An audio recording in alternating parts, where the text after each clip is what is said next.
इसमें हम क्या करेंगे, स्नेल्स लॉ अप्लाई करेंगे। किसका रिफ्रैक्टिव इंडेक्स निकाला, सबसे पहले हमने बी विद रिस्पेक्ट टू ए निकाला, ठीक है। बी का पहले लिया तो दैट मीन्स एंगल किसका लेंगे, आई का लेंगे, तो sine I by sine are one आ गया यहाँ से। अब हमने क्या लिया, सी का विद रिस्पेक्ट टू बी लिया, सी का किसके विद रिस्पेक्ट में लिया हमने, बी के विद रिस्पेक्ट में लिया, तो that means sine are one by sine r two हो जाएगा, ठीक है। बी का पहले आएगा, सी का बाद में आएगा, ठीक है। फाइनली इसने क्या किया, जो C A with respect to वापस सी हुई, ठीक है। तो A with respect to C जब हम लेंगे तो क्या हो जाएगा, sine r two by sine i one हो गई, ठीक है। ये हमारी क्या है, इमर्जेंट रे हो गई यहाँ से, ठीक है। अच्छा, अब हमने क्या किया, इसको तीनों को मल्टीप्लिकेशन, हमने इन तीनों को मल्टीप्लाई कर दिया इक्वेशंस को आपस में। जब हमने इसको मल्टीप्लाई किया तो हमने क्या देखा कि साइन आर वन कैंसिल हो गए, साइन आर टू कैंसिल हो गए, तो साइन आर ये वैल्यू क्या दे दी, इसने 1 वैल्यू दे दी इसकी, ठीक है। तो that means B with respect to A, B with respect to A, C with respect to B किसके इक्वल हो जाएगा, C with respect to A के इक्वल हो जाएगा हमारा, ठीक है। तो ये जब हमने कंपाउंड प्लेट में से पास किया तो हमारा ये एक रिलेशन हमें मिला, ठीक है। Note that in passing through a glass plate obliquely ray of light neither converges nor diverges but it displaces parallel to itself, ठीक है। तो ये क्या हो गया, हमारा फाइनल रिलेशन आ गया, ये आगे न्यूमेरिकल्स में काम आएगा, तो this is you have to remember. So next is our total internal reflection of light, ठीक है। अब क्या है हमारा टोटल इंटरनल रिफ्लेक्शन होता है, ये फिनोमिना क्या कहता है, हम इसको स्टडी करेंगे। इसके लिए सबसे पहले हमने क्या लिया, इस फिनोमिना को स्टडी करने के लिए एक इंटरफेस ले लिया, ये हमारा इंटरफेस हो गया एक्स वाई, ठीक है। इंटरफेस का मतलब क्या हो गया कि आपका रेयरर मीडियम और डेंसर मीडियम इन दोनों से अलग हो गया, ठीक है। हमने कंसिडर कर लिया रेयरर को, ठीक है। जैसे एयर को आप वाटर से अलग करते हैं, ऐसे ही हमने क्या कर लिया, अब हमें नहीं पता ये एयर है वाटर है क्या है, ठीक है। लेट्स से कि एक रेयरर है और दूसरा क्या है हमारा डेंसर मीडियम है, ठीक है। यहाँ से हमने क्या किया, एक हमारा पॉइंट था ओ, ठीक है। अब हमारी रे कहाँ जा रही है, डेंसर टू रेयरर मीडियम में जाएगी, ठीक है। हमने 3 रेज इमर्ज की, यानी 3 आपके एंगल ऑफ इंसिडेंस होंगे इस केस में, ठीक है। सबसे पहले क्या था, एक एंगल ऑफ इंसिडेंस ओ से पॉइंट की, A1 आपका ये है, ठीक है। इस पे नॉर्मल ड्रॉ किया, यहाँ से ये आपकी रे गई, ठीक है, किसी एंगल पे फॉल करी, अब डेंसर टू रेयरर जा रहा है तो that means away from normal जाएगी, तो किसी एंगल ऑफ रिफ्रैक्शन आर, ठीक है। ये क्या हो गया, आर पे ये क्या हो गई, रे चली गई हमारी, ठीक है। सेकंड हमने क्या किया, अब ये क्या है, एक एंगल लिया हमने, ठीक है, हमने आई लिया इसको, अब क्या हो गया इस केस में हमारा एंगल क्या हो जाएगा, इंक्रीज हो गया ना, देखो पहले से ज्यादा इंक्रीज हो गया, ठीक है।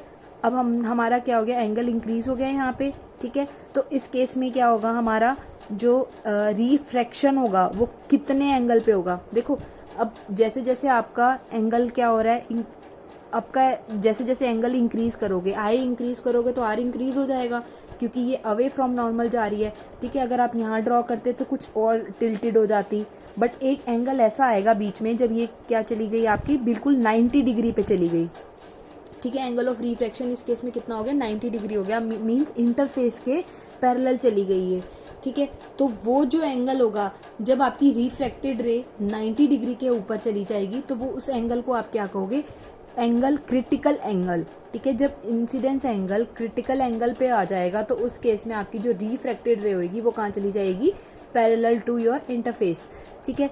उसके बाद आपने दोबारा एंगल को बढ़ा दिया, मींस अब आपने incidence angle greater than critical angle कर दिया।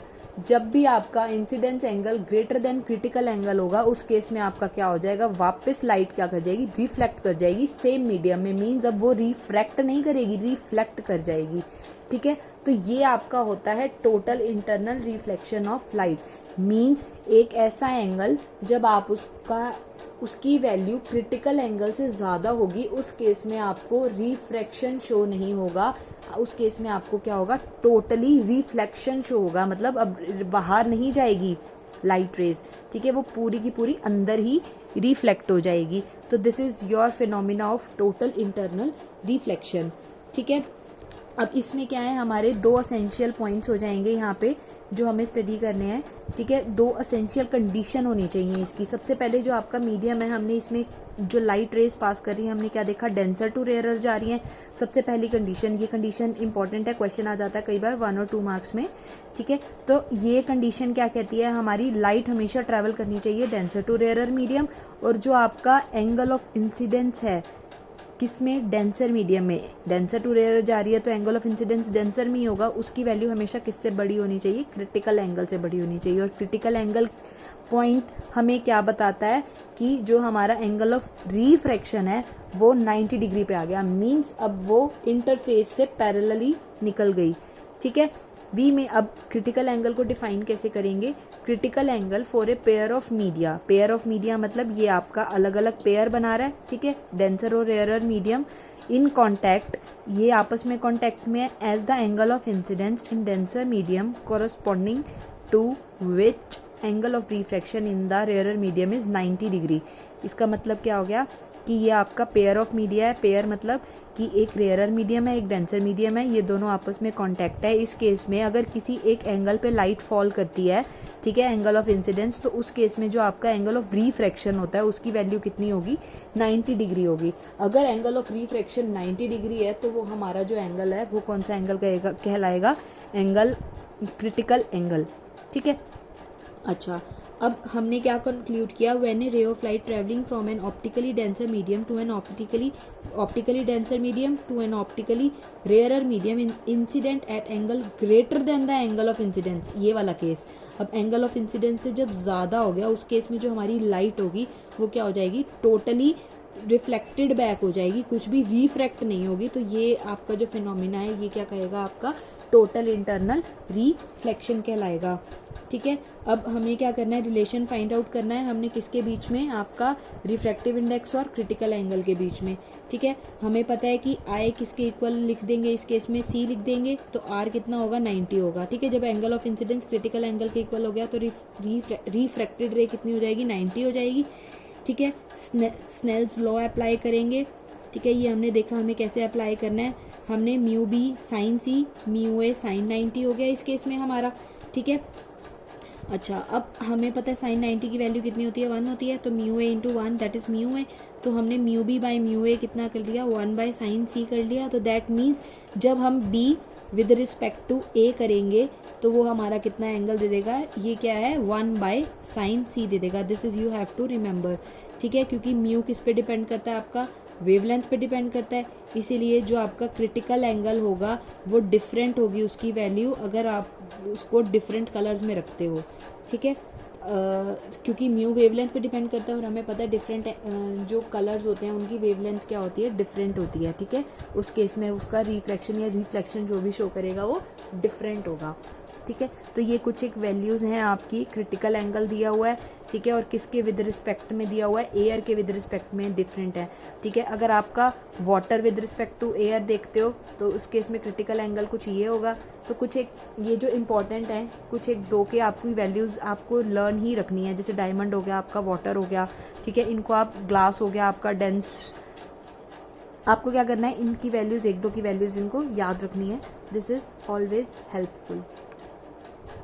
नेक्स्ट इज योर एक एक्सपेरिमेंटल है, ठीक है, जिससे हमें पता है लगता है कि टोटल इंटरनल रिफ्लेक्शन कैसे होती है, ठीक है। इस केस में हमने क्या किया, किसी एक एंगल ऑफ इंसिडेंस से लाइट को थ्रो किया, ठीक है, एक लेजर लाइट ले ली हमने, बीकर से उसको नीचे से थ्रो किया, ठीक है। तो ये क्या होगी, हमें रिफ्लेक्ट ऊपर रूफ पे भी दिखाई देगी वो लेजर लाइट का एक पॉइंट, और ये क्या करेगा, बॉटम पे भी दिखाई देगा। तो इस केस में क्या हुआ, हमारा रिफ्लेक्शन भी हो गया और रिफ्लेक्शन भी हो गया, बट हमें क्या चाहिए, टोटल इंटरनल रिफ्लेक्शन चाहिए ना, ठीक है। फिर सेकंड बीकर के केस में हमने क्या किया, हमने उसका एंगल चेंज कर दिया, ठीक है, ठीक है।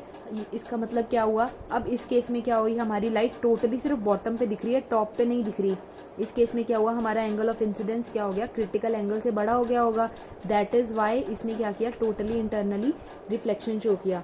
नेक्स्ट केस में क्या किया, हमने उसकी थिकनेस को कम कर दिया बीकर की, ठीक है। हमने एक टेस्ट ट्यूब होती है जो आपकी, हमने इसको उसमें पुट कर दिया। इस केस में भी ये क्या करेगी, हमारी टोटल इंटरनल रिफ्लेक्शन ही शो करेगी, यानी सिर्फ बॉटम पे करेगी। हमने जब इसको टॉप से लेजर को थ्रो किया तो ये सिर्फ इसने अपना इफेक्ट कहाँ शो किया, बॉटम पे शो किया, टॉप पे शो नहीं किया।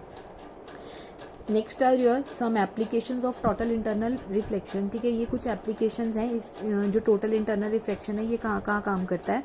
ठीक है, सबसे पहले है ब्रिलियंस ऑफ डायमंड, मीन्स जो आपकी डायमंड की चमक है वो किसकी वजह से होती है, आपकी टोटल इंटरनल रिफ्लेक्शन की वजह से होती है। अभी लास्ट हमने देखा कि जो डायमंड है उसका म्यू कितना होता है, 2.42 होता है। ठीक है, तो जो उसका क्रिटिकल एंगल है वो कितना होता है, 24.4 डिग्री। तो डायमंड को ऐसे कट करके ऐसे डिज़ाइन किया जाता है कि उसके जो सरफेस है उसके ऊपर जब भी लाइट फॉल करे तो उसका एंगल हमेशा क्या हो, इस क्रिटिकल एंगल से ज़्यादा हो। जब जब क्रिटिकल एंगल से ज़्यादा होगा तो लाइट क्या करेगी, अंदर ही अंदर रिफ्लेक्ट करती रहेगी, और लाइट अंदर ही अंदर रिफ्लेक्ट करेगी तो डायमंड क्या करेगा, शाइन करेगा, ब्रिलियंस प्रॉपर्टी देगा। तो इसकी जो मेन सबसे पहली प्रॉपर्टी है वो क्या है, ब्रिलियंस ऑफ डायमंड। वो किसकी वजह से है, आपका टोटल इंटरनल रिफ्लेक्शन की वजह से। Next is your mirage effect. Mirage effect basically कहाँ देखने को मिलता है, आपको डेजर्ट में देखने को मिलता है। ठीक है, sometimes you have observe that कि आप डेजर्ट में जा रहे हो, ठीक है, तो आपको लगता है कि बहुत दूर पानी है, आपको वो शाइनी सा इफेक्ट प्रोड्यूस होता है और आपको ऐसा लगता है कि जो ट्री है उसकी इमेज आपको उल्टी दिख रही है उस पानी में। ये भी किसकी वजह से होता है, टोटल इंटरनल रिफ्लेक्शन की वजह से होता है। ठीक है, अब हमने क्या देखा था कि डेंसिटी ऑफ एयर क्या होती है, वो मैटर करती है। ठीक है, अब क्या हो जाएगा, जैसे जैसे आप ऊपर जाते जाएंगे, ठीक है, इस केस में तो ये जो इसकी डेंसिटी है वो क्या होती जाएगी, जो एयर है ग्राउंड के पास बहुत ज़्यादा हॉट होती है, क्योंकि मिट्टी क्या होती है, बहुत गर्म होती है। ठीक है, तो यानी ग्राउंड के पास की एयर क्या होगी, बहुत ज़्यादा गर्म होगी। तो बहुत ज़्यादा गर्म होगी, वार्मर होगी, तो दैट मीन्स वो रेयरर होगी। जैसे जैसे आप ऊपर जाते जाओगे रिफ्रैक्टिव इंडेक्स बढ़ता जाएगा। रिफ्रैक्टिव इंडेक्स का बढ़ने का मतलब वो क्या होती जाएगी, डेंसर होती जाएगी। ठीक है, अब लाइट हमें कहाँ दिख रही है, फॉल कर रही है, डेंसर टू रेयरर मीडियम देख पा रहे हो ना आप, डेंसर टू रेयरर जाएगी, that means away from normal, away from normal, away from normal. ठीक है, तो ये एक ऐसा पॉइंट, जब आप यहाँ देखोगे तो एक ऐसा पॉइंट आएगा कि आपको क्या दिखेगी, ये जो रेज हैं आपकी यहाँ से आ रही हैं, नीचे से आ रही हैं, इसीलिए आपको ऐसा लगता है समर डेज में। ये विंटर्स में नहीं होता, सिर्फ समर डेज में होता है। समर डेज में क्या होती है, आपकी एयर की डेंसिटी चेंज हो जाती है लेयर्स के अंदर। ठीक है, तो इसीलिए आपको ऐसा लगता है कि यहाँ पे एक पॉन्ड है जब आप दूर से देखते हो, और वहाँ पे क्या है, एक ट्री है जो क्या है, इन्वर्टेड शो होता है आपको। तो this is all because of your total internal reflection. ठीक है, इस केस में भी क्या होता है, टोटली इंटरनली रिफ्लेक्ट होता जाता है, क्योंकि angle of incidence, angle of critical angle से जब वो बड़ा होता जाएगा उस केस में क्या हो जाएगी, ये टोटली इंटरनली रिफ्लेक्ट करती जाएंगी light rays. Next is your totally reflecting glass prism. ठीक है, अब इस केस में क्या होता है, एक आपका ग्लास प्रिज्म है। ठीक है, ये क्या है, 90 डिग्री पे है, और ये आइसोसेलेस ट्रायंगल होता है। दैट मीन्स ये ऑपोजिट साइड क्या हो जाएंगी, इसकी सेम होंगी। अगर ऑपोजिट साइड सेम होंगी तो दैट मीन्स इसके ऑपोजिट एंगल सेम होंगे। ठीक है, अब हम ये भी किसका केस है, टोटल इंटरनल रिफ्लेक्शन का केस है। इस केस में क्या हुआ, आपका किसी हमने लाइट थ्रो की, ठीक है, किसी एंगल ऑफ इंसिडेंस से, दैट इज इस केस में क्या हो गया, आपका ये एंगल ऑफ इंसिडेंस हो गया आपका। ठीक है, अगर आपका एंगल ऑफ इंसिडेंस क्या होगा, अब ग्लास एयर का आपको पता है इंटरफेस कितना होता है, 42 डिग्री होता है। ठीक है, और आपने लाइट किस पे थ्रो कर दी, 45 डिग्री पे थ्रो कर दी, दैट मीन्स क्रिटिकल एंगल 42 था, 45 एंगल बड़ा हो गया, तो दैट मीन्स ये क्या कर, ये बाहर नहीं जाएगी, रिफ्लेक्ट नहीं करेगी, ये टोटली क्या कर देगी, रिफ्लेक्ट कर देगी। ऐसे ही ये पॉइंट की एक इमेज थी, ठीक है, बी पॉइंट गया, ये भी टोटली रिफ्लेक्ट कर दी, तो आपको इमेज ऐसी थी और आपको शो कैसी होगी, ऐसी होगी, जब हमने उसको किस पे रखा हुआ है, 90 डिग्री पे रखा हुआ है। ठीक है, बट अगर हम उसका एंगल चेंज कर देते हैं, हम उसको, अब ये क्या है हमारा स्ट्रेट, अगर हमने फ्रंट में कर दिया इसका, इस केस में क्या होगा, हमारा सेम एंगल ऑफ इंसिडेंस क्या है हमारा, इस केस में क्रिटिकल एंगल से ज़्यादा है, एंगल ऑफ इंसिडेंस ज़्यादा है, तो इसने क्या कर लिया, इंटरनली रिफ्लेक्ट कर दिया। अब अगेन ये क्या कर रहा है, हमारा एक और ग्लास प्रिज्म का एक और पार्ट आ गया, यहाँ पे क्या करेगी, टोटली फिर रिफ्लेक्ट कर देगी। तो हमारा ए पॉइंट यहाँ था, तो हमें कहाँ दिख रहा है, यहाँ। सिमिलरली हमारा बी पॉइंट ये था, टोटल इंटरनल रिफ्लेक्शन हुई, यहाँ दिखा, तो यानी इमेज हमारी सीधी थी, तो हमारी कहाँ दिख गई, अब कहाँ दिख रही है हमें, इन्वर्टेड दिख रही है। इट डिपेंड्स अपॉन कि हम उसका फेस कैसे रख रहे हैं, या तो हम उसको 90 डिग्री पे रख रहे हैं, या उसको हमने 180 से टर्न कर दिया। ठीक है, अगर 90 पे रखा तो हमें कुछ इमेज ऐसी दिखेगी, अगर हमने उसको 180 से टर्न कर दिया तो हमें कुछ इमेज क्या दिखेगी, इन्वर्टेड दिखेगी। ठीक है, next is your optical fibre. This is very important. ये भी कौन से फिनोमिना पे काम करता है, टोटल इंटरनल रिफ्लेक्शंस के फिनोमिना पे काम करता है। ठीक है, सबसे पहले देखो ऑप्टिकल फाइबर्स यूज़ कहाँ कहाँ होती है, उसको माइंड में सेट करके चलो। ठीक है। एक तो हमारा कहाँ है, मेडिकल फील्ड में बहुत यूज़ होती है ये, जब हम क्या करते हैं एंडोस्कोपी करते हैं। एंडोस्कोपी का मतलब क्या है, हम अपने बॉडी के इंटरनली पार्ट्स, जो ह्यूमन के इंटरनल पार्ट्स होते हैं, तो कुछ इक्विपमेंट्स होते हैं, उसके थ्रू हम क्या करते हैं बॉडी का एक एक पार्ट देख सकते हैं।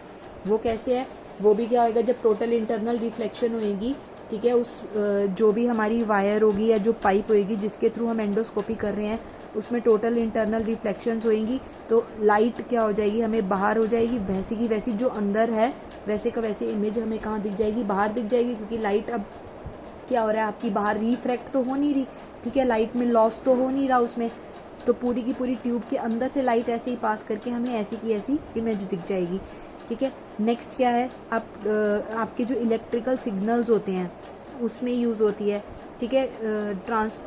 जैसे आपका टेलीफोन हो गया घर में, ठीक है, केबल्स हो गई, वायर्स हो गई, इन सब में भी क्या है ये यूज़ होती है। क्यों, क्योंकि इसमें क्या हमने क्या देखा कि टोटली रिफ्लेक्ट हो रही है। अगर टोटली रिफ्लेक्ट हो रही है तो दैट मीन्स लाइट रेज बाहर नहीं जा रही, बाहर नहीं जा रही तो दैट मीन्स सिग्नल लॉस कम होगा, ठीक है। अगर लॉसेस कम होंगे तो जो हमें, आप सपोज टेलीफोन पे बात कर रहे हैं, ठीक है, तो जो वायर वाले टेलीफोन्स आते थे, लैंडलाइंस, आप उन पे बात कर रहे हैं, जो उनमें मोस्टली वायर्स यूज़ होती थी वो ऑप्टिकल फाइबर्स होती थी, ताकि हमारा जो कनेक्शन है वो वीक ना हो। वीक कनेक्शन कब होगा, जब हमारा लॉसेस होंगे, बट टोटल इंटरनल कनेक्शन के केस में हमारे लॉसेस कम होंगे, तो जो हमारी, जैसे हमारी आवाज़ एक साइड पे है वैसे ही दूसरी साइड पे आएगी, हमें क्लियर सुनाई देगा, ठीक है। तो ये डिपेंड करता है, हम टेलीफोन यूज़ कर रहे हैं, हम बाकी केबल्स यूज़ कर रहे हैं, ठीक है, तो हमारा messages as it is transmit हो जाए, उसमें लॉस ना हो, इसीलिए हम क्या करते हैं ऑप्टिकल फाइबर्स का यूज़ करते हैं, ठीक है। अब ये क्या ऑप्टिकल फाइबर्स होती क्या है, बहुत लॉन्ग फाइन क्वालिटी की वायर्स होती हैं, ये तो ग्लास की बनी होगी या क्वार्ट्ज की बनी होगी, ठीक है, जिसका जो डायमीटर है अप्रॉक्सीमेटली कितना होता है 10, ये उसकी फीचर्स हैं, उसके कैरेक्टरिस्टिक्स हैं, ठीक है, यूजेस हमने देख लिए। इसका डायमीटर कितना होना चाहिए, 10 की अप्रॉक्सीमेट 10 की पावर -4 सेंटीमीटर होना चाहिए, ठीक है, और उसका जो रिफ्रैक्टिव इंडेक्स होना चाहिए वो कितने ऑर्डर का होना चाहिए, 1.5, ठीक है। और जो ये जैसे आपकी ऑप्टिकल वायर है, ठीक है, इसकी जो आउटर कोटिंग है, ठीक है, ऑप्टिकल फाइबर की भी एक आउटर कोटिंग होगी, उसका जो रिफ्रैक्टिव इंडेक्स होगा वो लोअर होना चाहिए, ठीक है, इनर वाले से, तो उसकी वो कितने ऑर्डर का होना चाहिए, 1.48। देखो इनर का कितना है 1.5 और 1.48 की वैल्यू क्या है, कम है। जैसे ही लाइट पास की, ठीक है, ये क्या हो गई, यहाँ से जब पहले रेयरर से डेंसर मीडियम में जाएगी तो कुछ रिफ्रैक्ट होगी, ठीक है। अब क्या हुआ हमारा, अब एंटर करके क्या हो गया हमारा, कुछ क्रिटिकल एंगल आ जाएगा, जब क्रिटिकल एंगल से ज़्यादा फॉल करेगी वो हमारी ऑप्टिकल फाइबर के अंदर, तो टोटल इंटरनल रिफ्लेक्शंस होते जाएंगे। अब उसमें अगर टोटल इंटरनल रिफ्लेक्शंस हो जाएंगे उसमें, तो क्या होगा हमारा लॉसेस कम होंगे, जिसकी वजह से क्या होगा हमें ज़्यादा अच्छी क्वालिटी मिलेगी, चाहे हम उसको टीवी केबल्स में यूज़ कर रहे हैं, चाहे हम उसको टेलीफोन में यूज़ कर रहे हैं, चाहे एंडोस्कोपी में यूज़ कर रहे हैं, ठीक है। तो जब एंटर किया यहाँ पे, ठीक है, अब डिपेंड करेगा कि ये रेयरर टू डेंसर जा रही है, फिर डेंसर टू वापस रेयरर आई, बाहर आई, तो ये अवे फ्रॉम नॉर्मल हो गई, तो हमें सिग्नल्स क्या मिल गए, एज इट इज सिग्नल मिल गए without any loss of light through the ends of fibre. So this is all about your applications and total internal reflections, कि ये कैसे कैसे काम करता है।